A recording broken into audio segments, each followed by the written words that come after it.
गौतम बुद्ध का जीवन हर किसी के लिए प्रेरणादायी है। गौतम बुद्ध बौद्ध धर्म के प्रवर्तक थे। इनका जन्म 483 ईस्वी पूर्व तथा महापरिनिर्वाण 563 ईस्वी पूर्व में हुआ था। बचपन में उनको राजकुमार सिद्धार्थ के नाम से जाना जाता था। बौद्ध ग्रंथों के अनुसार गौतम बुद्ध के जन्म से 12 वर्ष पूर्व ही एक ऋषि ने भविष्यवाणी की थी कि ये बच्चा या तो एक सार्वभौमिक सम्राट या महान ऋषि बनेगा। 35 वर्ष की आयु में उन्हें ज्ञान की प्राप्ति हुई थी।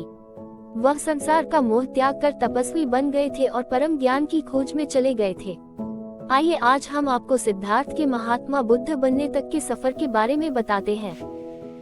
जन्म काल। बुद्ध का गोत्र गौतम था। बुद्ध का वास्तविक नाम सिद्धार्थ गौतम था। उनका जन्म शाक्य गणराज्य की राजधानी कपिलवस्तु के निकट लुम्बिनी में हुआ था। बुद्ध के जन्म के 7 दिन के भीतर ही उनकी माता का देहांत हो गया था। उनका पालन पोषण उनकी मौसी गौतमी ने किया था। शिशु का नाम सिद्धार्थ रखा गया था। शाक्य वंश के राजा शुद्धोधन सिद्धार्थ के पिता थे। सिद्धार्थ के जन्म से पूर्व हुई भविष्यवाणी से परेशान होकर उनके पिता ने उन्हें तपस्वी बनने से रोकने के लिए राजमहल की परिधि में रखा। गौतम राजसी विलासिता में पले बढ़े। बाहरी दुनिया से आक्रांत, नृत्य करने वाली लड़कियों द्वारा मनोरंजन, ब्राह्मणों द्वारा निर्देशन और तीरंदाजी, तलवारबाजी, कुश्ती, तैराकी और दौड़ में प्रशिक्षित किए गए थे। कम उम्र में ही उनका विवाह राजकुमारी यशोधरा से करा दिया गया। दोनों का एक पुत्र भी हुआ जिसका नाम राहुल था। गौतम बुद्ध की वजह से बदल गया इस स्त्री का जीवन। सिद्धार्थ बचपन से ही अत्यंत करुण हृदय वाले थे। वह किसी का भी दुख नहीं देख सकते थे। इतने प्रयासों के बाद भी 21 वर्ष की आयु में उनकी अपने राज्य कपिलवस्तु की गलियों में उनकी दृष्टि 4 दृश्यों पर पड़ी। ये दृश्य थे एक वृद्ध विकलांग व्यक्ति, एक रोगी, एक पार्थिव शरीर और एक साधु।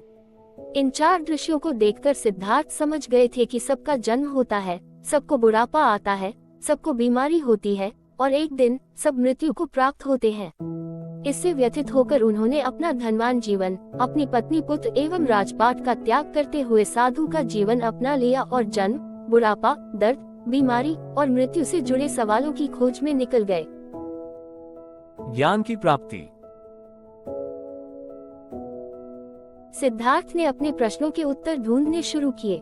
समुचित ध्यान लगा पाने के बाद भी उन्हें इन प्रश्नों के उत्तर नहीं मिले। फिर उन्होंने तपस्या भी की लेकिन अपने प्रश्नों के उत्तर नहीं मिले।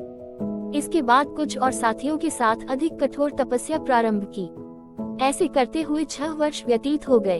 भूख से व्याकुल मृत्यु के निकट पहुंचकर बिना प्रश्नों के उत्तर पाए वह कुछ और करने के बारे में विचार करने लगे थे। एक गांव में भोजन की तलाश में निकल गए, फिर वहां थोड़ा सा भोजन ग्रहण किया। इसके बाद वह कठोर तपस्या छोड़कर एक पीपल के पेड़, जो अब बोधि वृक्ष के नाम से जाना जाता है, के नीचे प्रतिज्ञा करके बैठ गए कि वह सत्य जाने बिना उठेंगे नहीं। वह सारी रात बैठे रहे और माना जाता है यही वह क्षण था जब सुबह के समय उन्हें पूर्ण ज्ञान की प्राप्ति हुई थी। उनकी अविजया नष्ट हो गई और उन्हें निर्विण यानी बोधि प्राप्त हुई और वे 35 वर्ष की आयु में बुद्ध बन गए। बुद्ध को शाक्य मुनि के रूप में भी जाना जाता है। 7 हफ्तों तक उन्होंने मुक्ति की स्वतंत्रता और शांति का आनंद लिया। प्रारंभ में तो वह अपने बोधि के बारे में दूसरों को ज्ञान नहीं देना चाहते थे। बुद्ध का मानना था कि अधिकांश लोगों को समझाना बहुत मुश्किल होगा।